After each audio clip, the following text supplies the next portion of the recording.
Empire City transmission.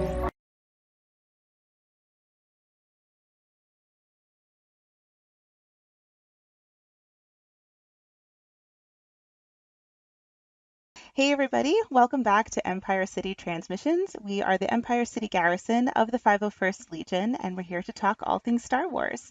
Today we have with us Chris Feehan, who is our former CO and our current Charity Liaison Officer, but most importantly, our first Distinguished Trooper awardee, winner, nominee, whatever the proper word is. All of the above. All of the above. Bestowee. Yeah, bestowee. For those who are watching that are not aware of what that is actually just a little award that we kind of give out within our garrison. The person that is awarded this was nominated by somebody within the garrison for their excellent work, their deeds, something or other. And if I'm not mistaken, you were nominated for the mini-con, which was your baby, your creation. So I'd love to talk a little bit about that. But before we do, a quick word from our current commanding officer, Justin. Over to you, Justin. Hey everyone, Justin Weiss here, commanding officer of the 501st Legion's Empire City Garrison.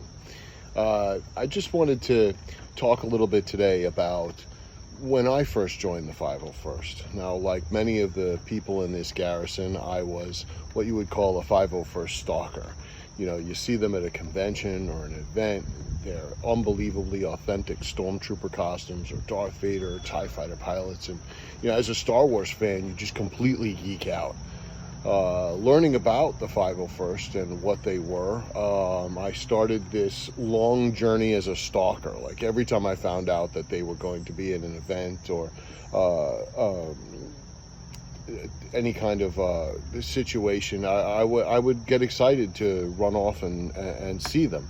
You know, what kind of costume is going to be there today? Is it going to be a Stormtrooper, a Scout Trooper, a Snow Trooper, whatever? It just was always very exciting. Always wanted to run up and take pictures. And my 50th birthday was coming along. I had friends of mine that always knew that I wanted to be a part of this organization, not just because of my love for Star Wars, but because of my love for what they do, the charity that they get behind, Make-A-Wish Foundation, CP Nassau, you know, ALS, visiting children's hospitals. That was really right up my alley, something I truly wanted to do.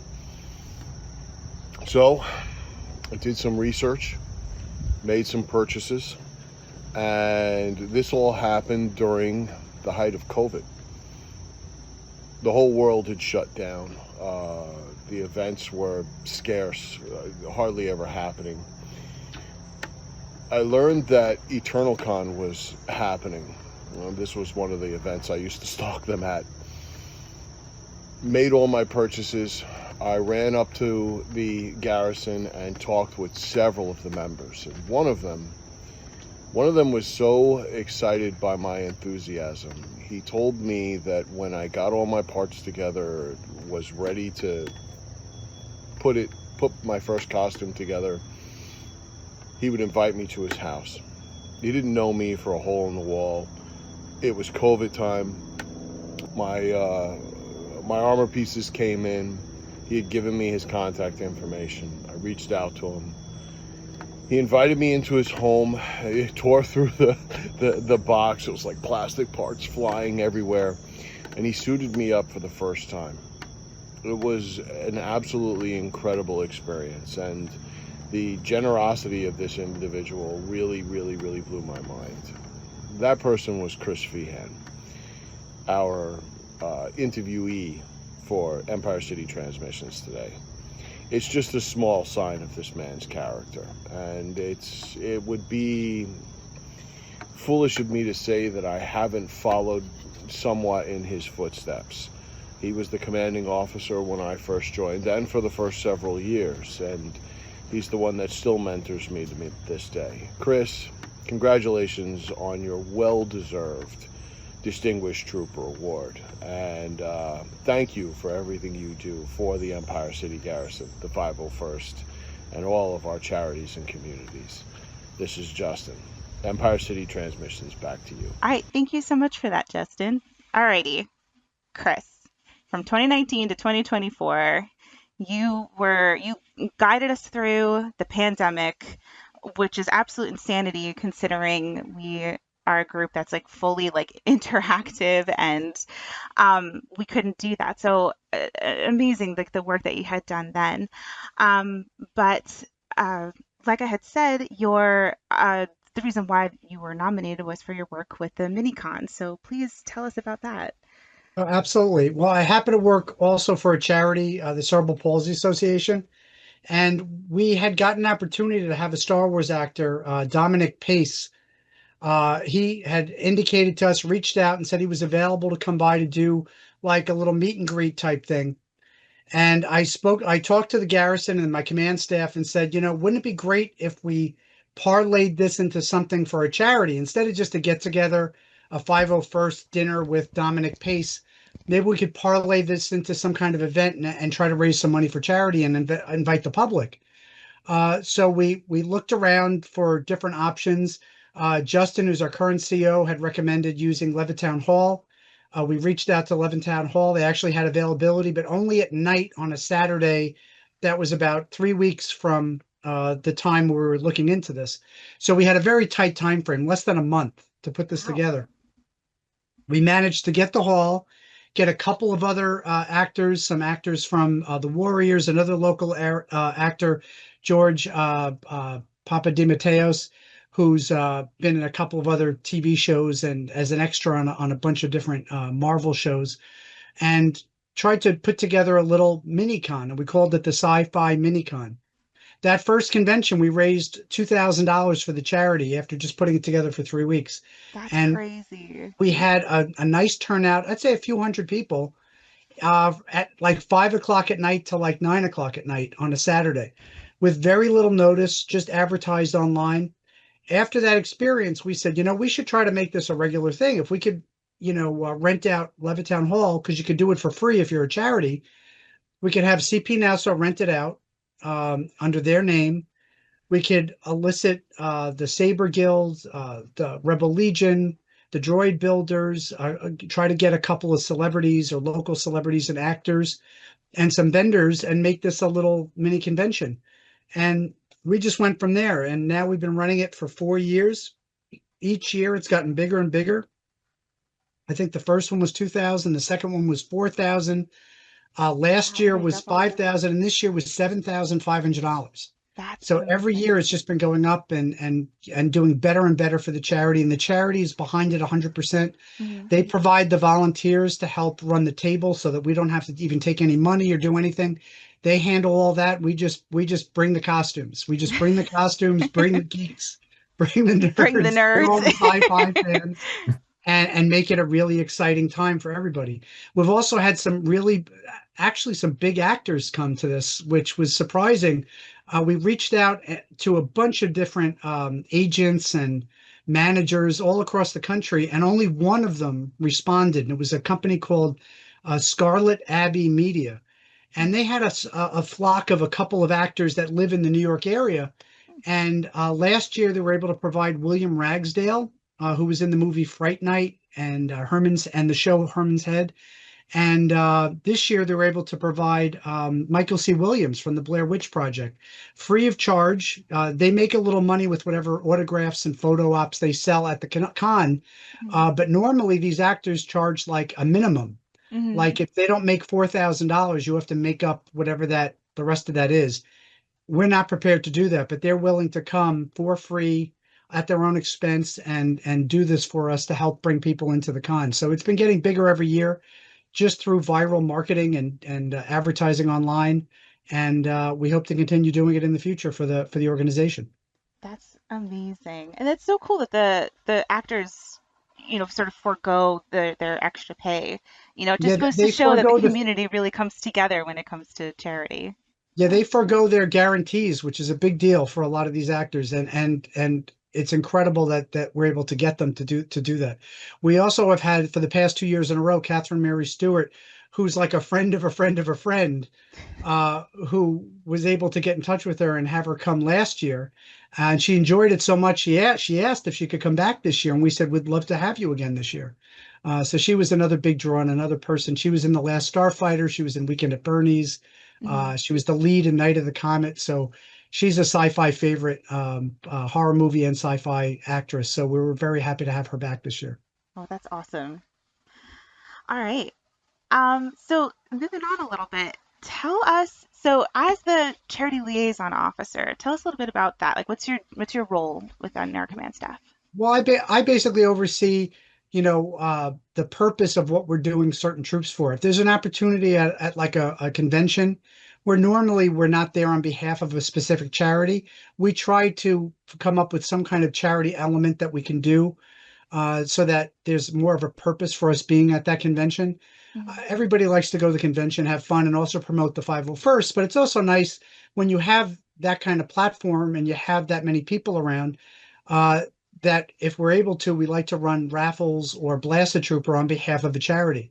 And my job is to try to collect various toys and items for baskets from our members, and our members have been very generous in giving some of those items. Also, I look for deals on Amazon and other outlets to see if I could find some discount Star Wars items that I can try to snatch up and use in baskets, Mhm. and are doing our Blaster Trooper for a small fee, with all those funds and all that money going to a designated charity. We picked the charities mostly by the charities that we've worked with in the past and by suggestions from our members. One of our members had recommended over this past weekend, we did a local convention in Happo called Tropicon.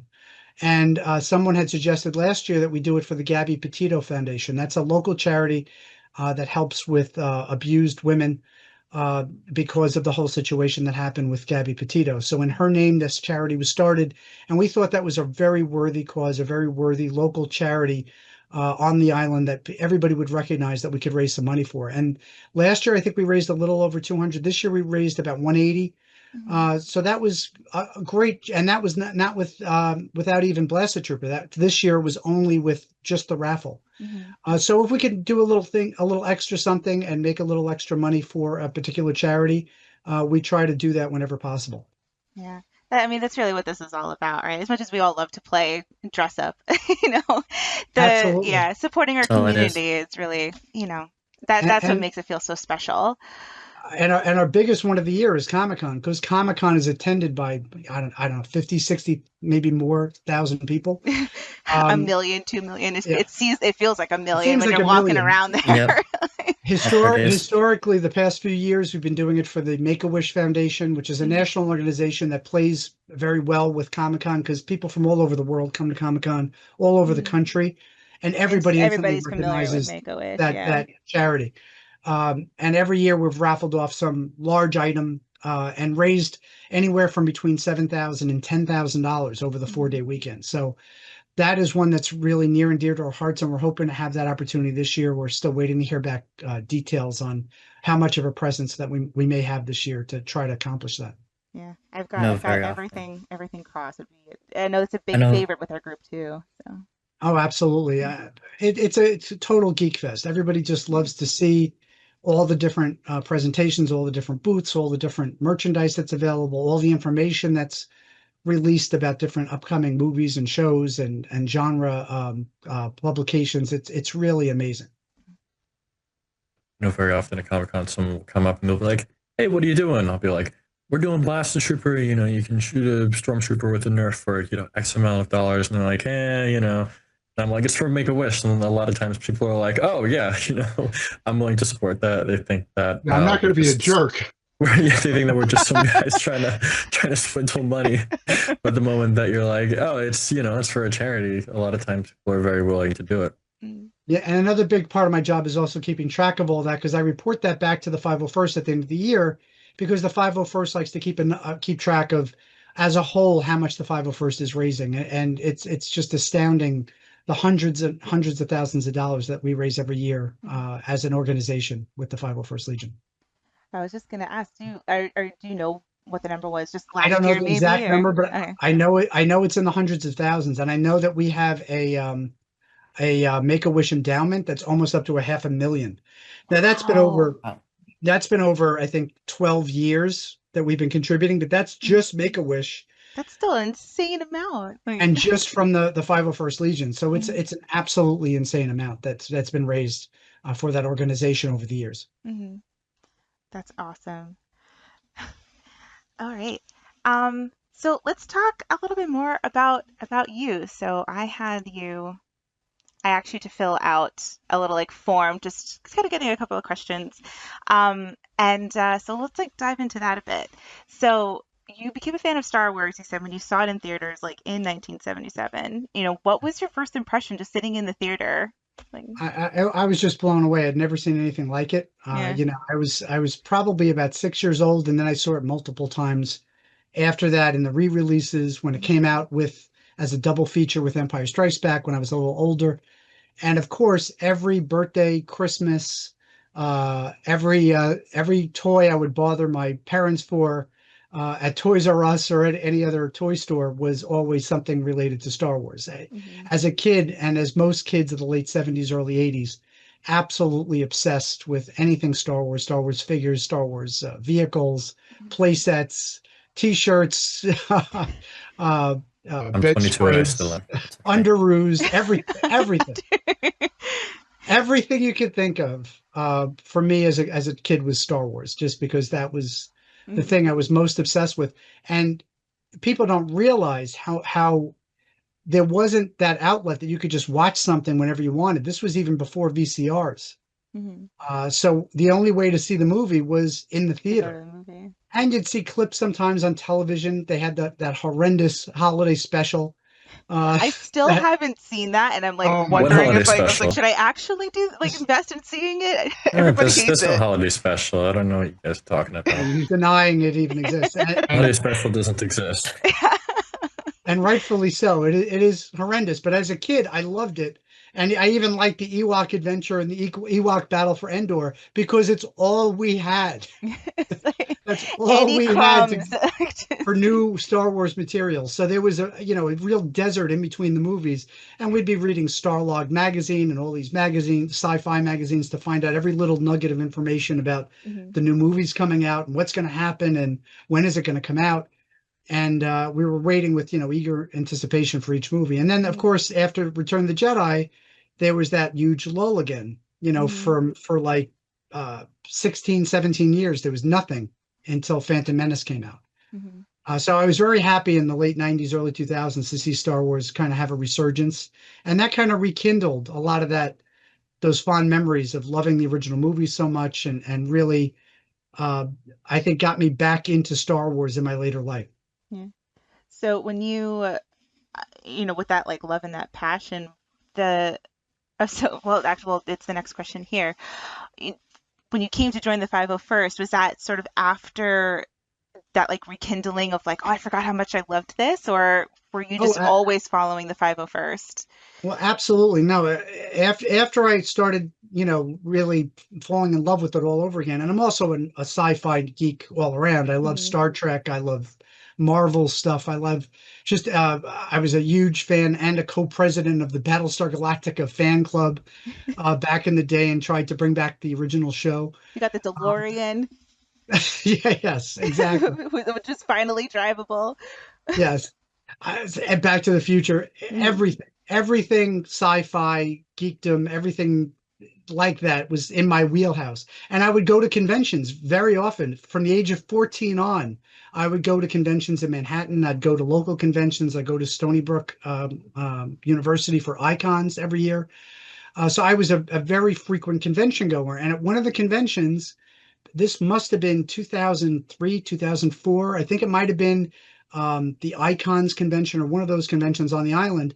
I saw the 501st for the first time, and I was just flabbergasted, just blown away. Like, where do they get these costumes? And, how do these look so real? And it just blew me away. And I actually started speaking to one of the guys, this guy's named Ruby, and said, I really got to find out about this. And he invited me back into their changing room, was showing me all the parts and all the things that go into it. And we exchanged emails and he said, I'll send you some information about where you can get some of this stuff. There's this company at the time, it was called FX Armor. And by today's standards, it wasn't anywhere near as accurate as what we have now, but it was, to an average person who would just look at it, it was, shiny white ABS plastic stormtroopers that looked pretty legit. And I was hooked from that moment, and I kept researching it over the next couple of years. But at the time, I had just had twin girls, and at the time they were only 3 or 4 years old, and I was still pretty busy with them. Oh yeah. So it wasn't until they were about 7 or so that I started seriously talking with my wife and saying, I really want to do this. I really would love to do this. There's this whole charity element. They do this for charity. They visit children's hospitals. They raise money for charity. I really want to do this. And the Christmas before I joined in 2008, so Christmas 2007, she actually got me the armor for Aw. Christmas. And then I spent the next 4 or 5 months putting it together, It's like, and then she making never mistakes, saw you again. Like, making mistakes, working on it piece by piece, looking on online forums on how to put it together, using resources that were available from the 501st to put it together. Finally got it together and actually wore it. I brought my whole family. My kids at the time were big into Harry Potter, so we all went to Icons, and they were doing all their Harry Potter stuff and their wizard stuff with the different programming they had at Icons. And I walked up to the people at the 501st and I said, "What do you think?" And they said, "Well, this isn't really the protocol. You have to submit and do this." But they helped me take pictures right there on the spot at the Icons convention. They said, "Well, we're going to review them if everything looks in order." And I was telling them, "Listen, I followed all the how-tos. I followed all the step-by-step instructions on the 501st detachments." They said, "If it looks legit, if everything's good, this will be your first official troop. We'll approve it and let you know." So about a week later, they let me know that yes, it was approvable and it was approved. And the very next week, I went to a comic book store for, I think it was like a free comic book day, and that just started my whole journey. Any event I could find that was something I could get to anywhere in the New York area, I was there. That I is still have that an one. impressive amount of time to make a whole Stormtrooper. Oh, it was about 5 months, which at the time, keep in mind too, these were different builds. Not to get too technical, but the newer I was going to builds, say, how similar is it to like Stormtroopers Yeah. today? the newer builds, you have to take the different pieces, put them together, put cover straps on them, cover pieces, and glue those on. The older type Stormtrooper was much simpler to put together because you'd have to just overlap the pieces, and the Really? cover Okay. strips were built in. So it was a much simpler build, and you'd actually use the glue from that plumbers use to put together Okay. ABS pipes. You'd use that plumber glue, and you'd have to use just a little teeny bit, and it would melt the plastic and then bond it together.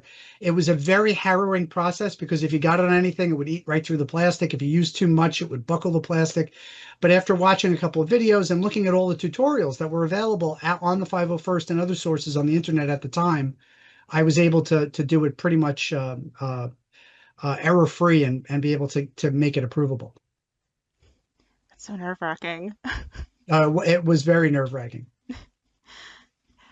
So, and well, on that, with starting with just the Stormtrooper, you have 10 total costumes now.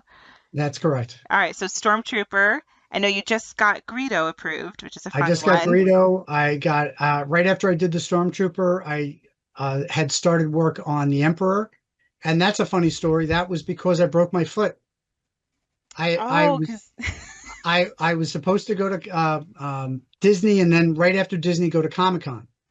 And right before Disney, I broke my foot in my backyard. We do outdoor movies in the backyard, and I tripped going down the stairs in the dark oh and gosh. didn't realize that the next morning I woke up, I couldn't stand on my foot, and I went to First Med, got it X-rayed. I had a fractured foot, had to wear like a brace, not a full cast, but like a brace on my foot. Ended up going to Disney, but right before I went to Disney, I said, "Oh, geez, well, Comic-Con's coming up. I'm not going to be able to wear my Stormtrooper. I'm not going to have this off for six or 7 weeks. I'm going to be stuck missing Comic-Con." I didn't want to miss Comic-Con as my first big Comic-Con with the 501st. And I looked on the 501st boards and managed to get the cloak from one person, the mask from another person, different resources that were available through the 501st. And I quickly, within 3 months, 2 months, put together an emperor costume just in time for Comic-Con. The funniest thing about that whole thing is I was walking around with a cane and I was hunched over and I was actually really using the cane because I couldn't walk on the You did, foot. yeah. And Yeah. somebody from the garrison said, "Chris, you're walking so good. That looks just like the emperor." And I'm like, "It's because I can't walk. It's because I'm actually using the cane. I broke my foot a month ago." So it was just a funny situation that I was embodying the emperor that day at Comic-Con, walking around, limping around with a cane. And I bet you there's like a bunch of people at the con too that were like, "Wow, that guy's really into That it. guy's Like really, Yeah. he's doing the really walk and committed to this everything." character. Wow. But once you get into the 501st, you see all the other cool costumes, and you go, "Oh man, I really like that." And I would do a lot of walks and a lot of outdoor activities, and it was always a pain in the neck sometimes when the changing situation wasn't ideal. Mm. And I had been on the lookout for a biker scout, for a scout trooper, and that was my next one after that. I got a scout trooper, so it'd be easier in certain situations to be able to just drive in that and just throw on the backpack and the helmet and be dressed already. Mhm. So that one was more out of a need for functionality and to be able to do some more outdoor troops that didn't have very good changing situations. And the only trooper that you can sit in, right? You can't sit in And you any of can the sit other in it. ones. It's It's a only the little more scout. comfortable. Yeah. And then again, as you troll on the 501st and the various detachments, sometimes costumes come up and I want to buy them. Sometimes I just get an itch and I say I really like to do this costume next. Um, It's with like getting the tattoos. Shadow Trooper, it was during COVID. I had nothing to do during COVID. I was bored out of my mind. I was trying to keep the garrison going. I said, you know what would be a good idea? I'll get a Shadow Trooper and I'll film the entire process Mhm. putting it together. And I spent like 6 weeks putting that Shadow Trooper together every single day for 6 weeks and videotaping myself. And I put that all on our YouTube channel. Yeah. So, That's the one that's like 26 oh my hours, God. right? Like it was See, like this is where editing would come in, but I don't know how to edit anything properly. So I just basically recorded every step, Mhm. every a gory detail of the entire build with very little editing. So it's excessively long. But if you ever want to do a Shadow Trooper, you can watch that and pretty much and it'll have help document every every process, excruciating detail. every single detail of what was done to get that costume together. Yeah. And then recently the Greedo costume, it happened to come up on the 501st. I was looking to do something different, Hmm.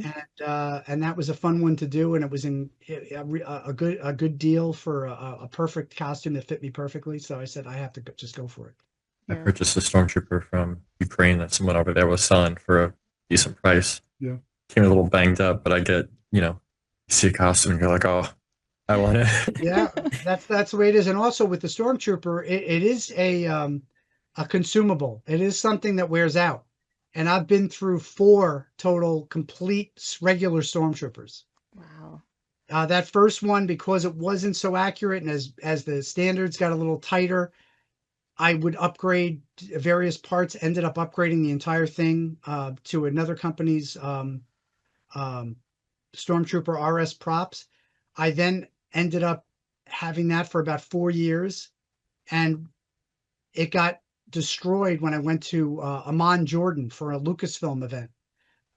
In the journey on the plane and in the cargo hold and everything, it got cracked in multiple places. And I said, you know what? I'm just going to build another one. And then I did an Lenovo Stormtrooper, the company that's now called Lenovo. So I built a third Stormtrooper, and then that one started yellowing and started getting old and started getting, dense in certain places. So I built another one. So as the costume, especially a Stormtrooper, because out of the almost 800 troops that I've done, probably 600 of them have been in the Stormtrooper. That one's the one that gets the most use, the most abuse, and really needs to be replaced every like 4 years or so, 4 or 5 years. That one, yeah, definitely, that definitely gets the most use.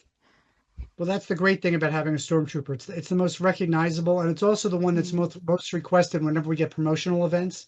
Yeah. That's Yeah. the one that they request the most often out of all the. And occasionally you'll get a troop where nobody will be able to come. You're the only person going. And, unless you're like Stormtrooper or Darth Vader, people are like, what is this dude doing here? But everybody knows Stormtrooper, everybody knows Darth Vader. So when you have to do what we call a solo troop, one of those costumes are definitely the best things to do. Mhm. One last question. You already mentioned it, and so I want to hear the details. Um, Amon Jordan, tell us about that absolutely wild and crazy experience to like go to Tatooine. Yeah, it was unbelievable. It was probably the most extraordinary thing that's ever happened in my life that I still can't believe that it happened. And it was only about 5 years ago. The December before COVID in 2019, um, we had gotten this weird email. And at the time, I was the event coordinator for the 501st Legion's Empire City Garrison. And we got this weird email from some guy, Ahmad, saying that they wanted to give us an all expense paid trip to Amman, Jordan to meet the Prince of Jordan and go to the premiere of Rise of Skywalker. And we're Sounds reading like a this email scam. going, Like, yeah. oh, this is totally a scam. This is, let me check with the 501st. So I contacted the main 501st event coordinating team and said, did you guys get this? Is this nonsense? And they're like, no, it's not nonsense. We've vetted them. We've cleared them with Lucasfilm. They got permission from Lucasfilm. This is a legitimate offer. So if you want to offer it to the members in your garrison, they're going to pick 5 people from New York and 5 people from Florida to go to Amman, Jordan, the week before Christmas for the premiere of Rise of Skywalker. And we were like, holy cow. So I submitted and did not tell my wife or my family or anybody that I had submitted for this, thinking, what are the chances? I'm not going to Hmm. get it. Of course, I got selected Hmm. along with Joe Mantello from our garrison and And he was Vader, right? Ted Yeah. Moy from our garrison Hmm. and Eric Spader from upstate and another gentleman, who's no longer very active with the Empire City Garrison. But the 5 of us from the Empire City Garrison got selected. Um, and it was a weird selection because it was Ted as an AT-AT driver, me and the other 2 gentlemen as TKs, and Joe Mantello as Darth Vader. And the ones in from Florida were a First Order Stormtrooper, a Sand Trooper, a Jawa, and Like a a real TIE Pilot. mix. Yeah. Yeah, so it was a real mix, and and a Royal Guard. So they wanted like a mix of characters, but primarily Stormtroopers. They wanted a lot of Stormtroopers.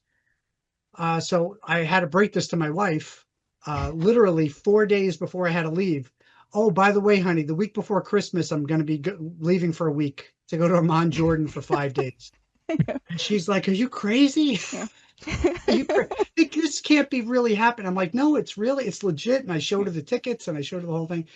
So she begrudgingly said, "Okay, well, have fun, I guess." And Yeah. it was just crazy, and it was a long flight. We had a connection in England. Got there like the middle of the night to Amman, Jordan, and the next day we did a children's hospital, a mall, and then the premiere of Rise of Skywalker, and then got to see Rise of Skywalker Hmm. like a week or so before it came out, which was exciting, because we're Yeah. all geeks and couldn't wait to see the movie. We got to meet the Prince of Jordan. We got to meet all these other bigwigs from the government and from different celebrities from that part of the world. It was nutso. And then the guy who ran the whole thing came to us and said, "Oh, and by the way, tomorrow we want to thank you. You guys did an incredible job. We want to thank you for all you did. Tomorrow we're taking you out to the Wadi Rum Desert, which was the backdrop from Rise of Skywalker that was used for the planet Pisana.